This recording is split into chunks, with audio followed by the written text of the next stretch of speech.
Hello दोस्तों, नमस्कार। आप लोग के हमारे ब्लॉग में स्वागत है।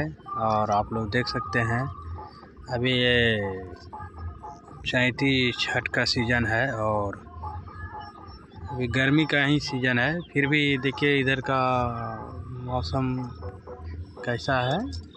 और पूरा बादल है और हल्का हल्का कोहरा भी है।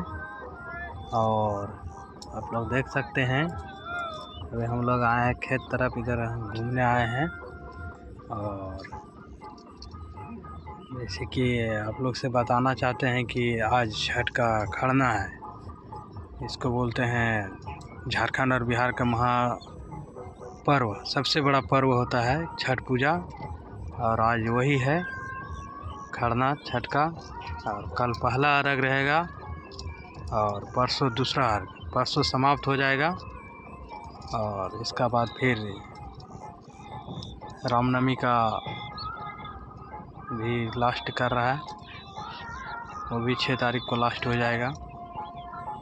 और आप लोग देख सकते हैं। और इधर हम लोग का घर है जो हल्का हल्का दिख रहा है, कोहरा की वजह से नहीं दिख पा रहा है घर। खेत में है, देख सकते हैं आप लोग। अभी बारिश आ जाने का संभावना भी है। और देखिए मौसम का नज़ारा ये है, आप लोग देख ही रहे हैं।